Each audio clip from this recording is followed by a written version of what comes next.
It looks like a classic mech RPG franchise is making its comeback. We've got some big Famitsu sales with Nintendo and what went down the last 2 weeks of the year. Also, the Nintendo Switch eShop, big sales going on.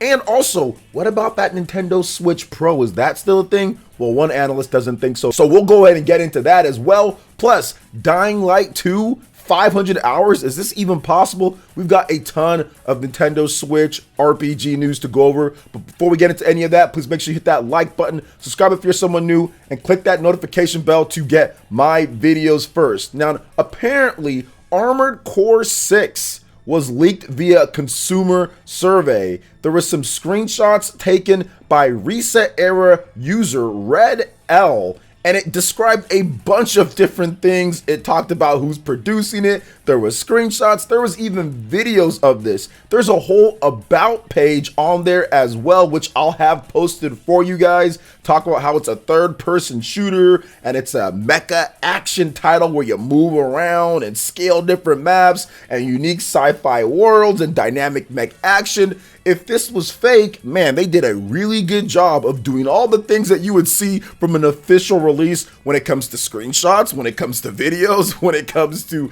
the about, and also the key features. Now, I won't be showing any of the videos because I don't want to get copyright claimed to oblivion or something like that, but I will talk about it and of course show some of the screenshots that are here that look very, very real at this point. Plus, you have a whole key features page with multiple things here. Sci-fi world created by Miyazaki, you know, the From Software guy. This was one of his original babies back in the day, but it looks like he's back to take the Armored Core 6 to the fans out there. So it says From Software's unique and deep sci-fi worldview and multi-layered story set on a planet Bastar, a sci-fi world devastated by a planet-wide disaster with an overwhelming sense of scale that only mecha can provide. You have a vast field that represents multi-layered worlds, three-dimensional maps, scaling different type of things, a wide variety of maps to offer challenging enemies, carefully crafted situations. It all seems like it's real here. It even talks about feeling the tension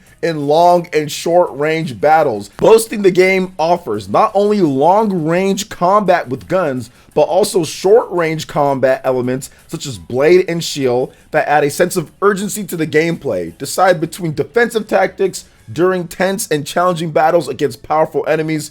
It even discusses three-dimensional dynamic action and also a high degree of freedom and customization. These are all things that the From Software formula for Armored Core that have been around for decades at this point. So it's pretty cool to see that Armored Core is probably coming back. So I think that it's pretty dope that it is. But here's another thing that kind of leads a lot more credence to what's going on here. Apparently that Reddit user did follow some impressions of the footage that he saw. So I'm not going to show that, but he had some impressions of the footage. So here's what he had to say. The boss fight seemed very Souls in terms of speed and style. It looked like an industrial looking brown room. The player started afar, locked on firing guns, then closed in and attacked. Melee and the speed / movement all seemed very familiar Souls style, if I recall correctly. The boss had a domed head and was bigger than the player, but not huge. If I had to guess, I'd say it was like Asylum or Taurus Demon style early boss. Obviously total speculation there, but it didn't seem grandiose or particularly impressive as an encounter. Boss had a life bar at the top of the screen if I recall correctly. Very simple, but it was more red LED style futuristic as you might expect. Angular edges on the life bars rather than straight rectangle. Now the second video didn't seem to include any combat, just moving towards this big wall or gate in a snowy area, following either other player or enemies ahead of the player, relatively small in the distance, but they had the circular target effects on them, perhaps not a target, but just identifying them other mechs. The snow reminded me of the Capcom mech game from a while back, just because of the snow. And he did talk more about the survey. I'll have a link for you guys in the description. Way back in September of 2016, From Software confirmed in an interview that it was working on a new Armored Core title. 2 years later, the president, Mr. Miyazaki, suggested the title was still in development with no official announcement. So it does seem like Armored Core 6 is an actual thing here, and we're going to be getting it, at least an announcement, sometime this year if all of this has leaked. So I'm very interested in seeing exactly how Armored Core progresses. I'm a fan of Armored Core. I loved Front Mission and Armored Core back in the day, so I'm looking forward to seeing exactly how Miyazaki and From Software take on the next generation of Armored Core for the fans out there. So what are your thoughts on this here when it comes down to Armored Core 6? Are you excited about a game like this coming back? Let me know in the comment section below. All right, moving on to the next topic here, guys. I did discuss how the Nintendo Switch hit 23 million units plus in Japan by itself, but I also want to discuss some other things that are going on in Japan. It seems like there is a huge scalping issue that is currently happening with the PlayStation 5. There are pictures that I've seen out there on the internet when it comes to the PlayStation 5 that's been posted that some of these consoles are being bought in mass and being scalped all the way in China or in different countries. So Japan's stock for systems is being basically pilfered and taken out of the country and sent to other places. And this is definitely a bad thing when it comes to the Japanese gamers out there. Now, we've been tracking the sales of the Nintendo Switch, 23 million plus. It's been selling extremely well. The last 2 weeks of December, it sold nearly 400,000 units, with the Nintendo Switch OLED model doing 190,000 units, and the Nintendo Switch doing another 116,000 units plus, and the Switch Lite doing 86,000 units plus, with the PlayStation 5 selling about 72,000 units in those 2 weeks at the end of the year in December. Now, one of the issues that we've had in Japan is that, man, Sony's just not getting shipments there. It's just a problem. And now you see that some of these shipments that are going to Japan are ending up in different regions, which makes things even worse for Japanese gamers. And of course, Nintendo Switch is out there just absolutely destroying the competition.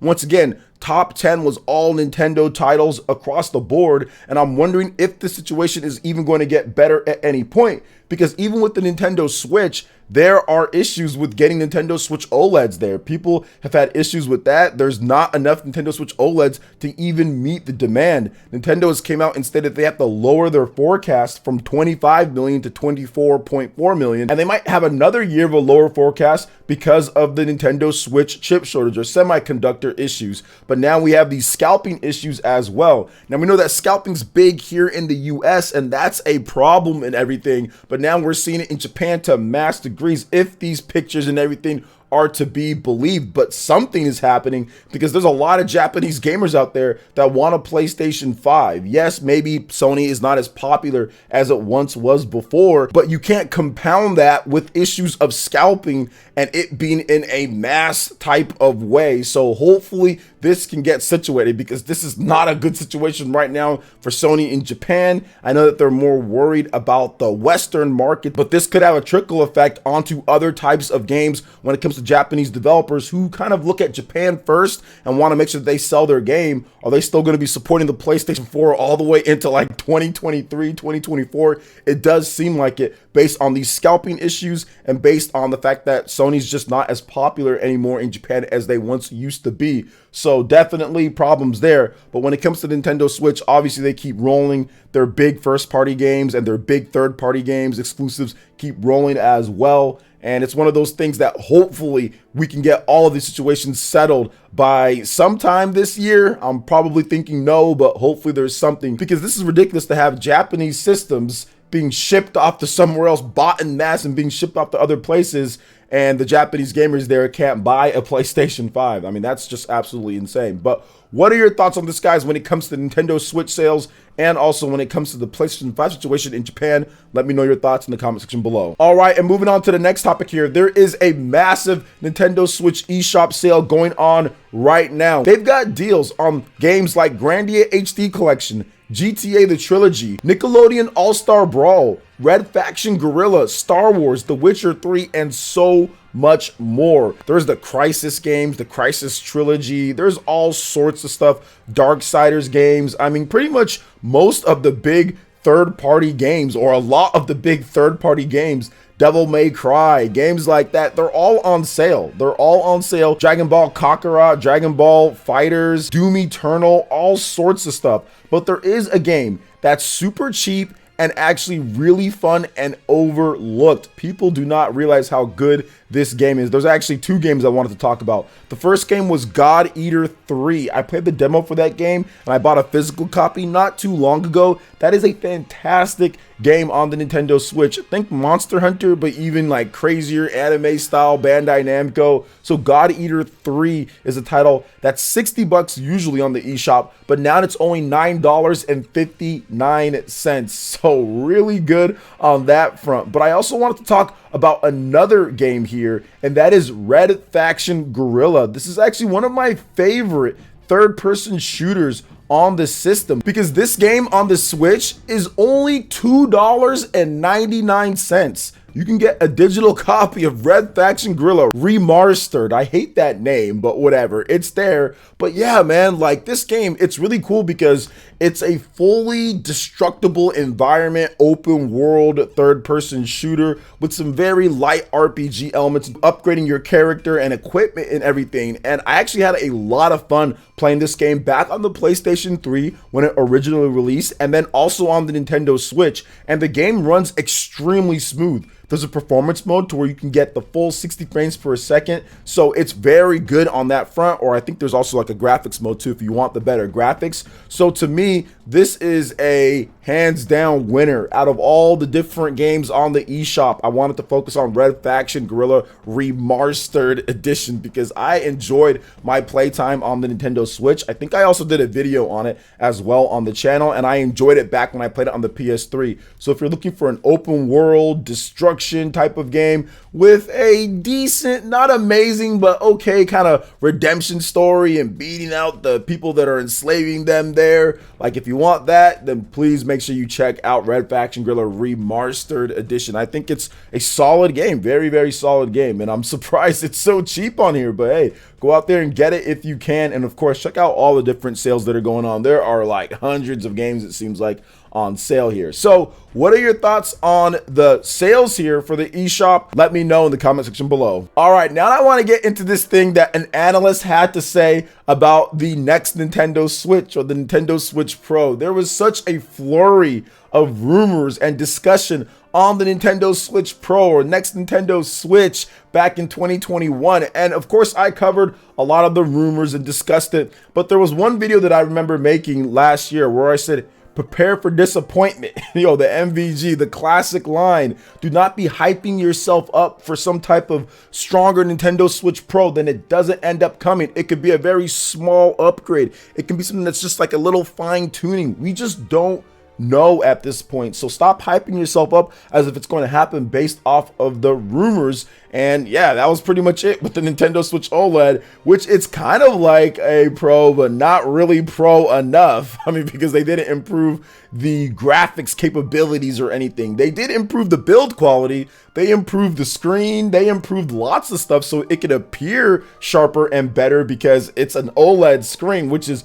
much better, but it's still not Pro enough for some people there. So let's talk about this. So an analyst states that the Switch successor will release in 2024 and no Switch Pro will be coming. So analyst at Ampere Analyst Peers handling roles in a prediction on game industry doesn't expect Nintendo to release a Nintendo Switch Pro and instead to release a successor to the Nintendo Switch in late 2024. Quote, I am currently expecting the console market year-on-year performance to be quite flat in 2022 as Switch sales decline and we come off what has been an amazing couple of years for console gaming, said Harding Rolls. Even so, Nintendo Switch family of devices will once again be the best-selling consoles in 2022 at around 21 million sold to consumers, aided by the release of the Nintendo Switch OLED. I'm not expecting a Switch Pro in 2022. We have a next generation Nintendo console in our forecast for late 2024, so I'm not convinced a Pro model is going to appear at all. He also expects the PS5 to outsell the Xbox series of systems worldwide and for them to sell a combined 28 million units in 2022. So it's very interesting. Now we start seeing some people talk about the exact area or the target that the Nintendo Switch 2 or the next Nintendo Switch is going to fall in, and how this mysterious Nintendo Switch Pro is not going to be a thing. And I think that here's the deal with this, why this is, I think, a good analysis. Right now, the whole industry is dealing with a chip shortage. That is the biggest issue going on right now. You have a chip shortage that is affecting even the Nintendo Switch OLED, that it's affecting all the different systems out there. Launching a Nintendo Switch Pro, a small little upgrade or a bit of an upgrade, and then having your next system after that is going to create a bottleneck. It's going to create a strain that Nintendo wants no part of, and consumers want no part of. I know consumers, give me the strongest, biggest system that you can't buy, because I'm guaranteeing you right now that if they had to produce a Nintendo Switch Pro, then had to double back in a little bit and then produce a Nintendo Switch 2, because Nintendo is on its 5th year at this point. March will be the 5th year, and then it'll be going into the 6th year. Yes, you have to start thinking or producing or talking or whatever the case is about the next Nintendo Switch system. And I know Nintendo's already having that. I bet that they know more than, of course, what we know, which they haven't told us anything outside of, yeah, there's something. But yeah, you have to start thinking about that and how much you're going to have, the allocation, what's going to be happening with this chip shortage. You've got to think multiple steps ahead. You can't go day by day or play it by ear like some Nintendo fans think Nintendo does. Oh, well, it's selling good today, so let's think of something tomorrow. No, it's like you got to plan years in the future. And right now, you can't take that risk. The risk right now, you cannot take it. Just sell the Switch system. It's been selling despite what gamers say. I get it. People want more powerful system. I understand completely. Everybody does. But you don't want to bring out this system, the Switch Pro or whatever the case is, and it be something to where you have problems even getting it out there in stores. You know, it's just an issue right now. So to me, it makes sense to just wait. Sell the Switch that you do have. It gives you more time to actually plan the next Nintendo Switch system and to get everything out there, because making systems, even a minor upgrade or a new system or whatever for the production lines, it's a big strain. So to me, it does not make sense at this point, considering everything that we know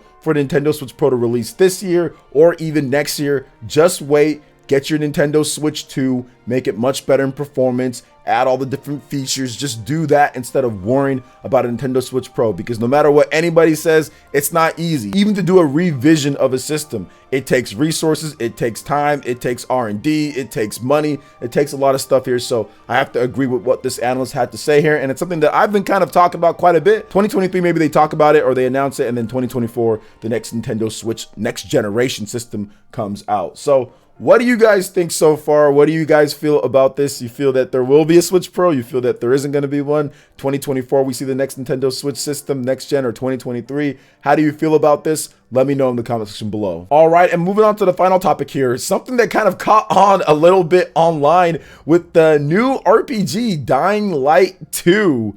The developers of this game said that it takes 500 hours to 100% the game, and that caused a firestorm online. I think that this is exactly how times have changed, because if you would have said something like this, like let's say 10 years ago or 15 years ago, people would have been very excited. Oh snap, it takes a long time to beat. I get more bang for my buck. But in today's day, nah, you can't say that. Everyone and their mom is gonna call you out on Twitter, and that's what the Dying Light team found out very quickly here. So developer Techland via Twitter stated that Dying Light 2 Stay Human will take around 500 hours to complete 100%. Quote, to fully complete Dying Light 2 Stay Human, you'll need at least 500 hours, almost as long as it would take to walk from Warsaw to Madrid, it reads the tweet from the developer. Techland also added a follow-up tweet after all of the backlash, saying 500 hours is related to maxing out in the game, finishing all the quests, endings, and exploring every part of the world. But a regular player should finish the story plus side quests and do quite a lot of exploring in less than 100 hours, so don't worry. Dying Light 2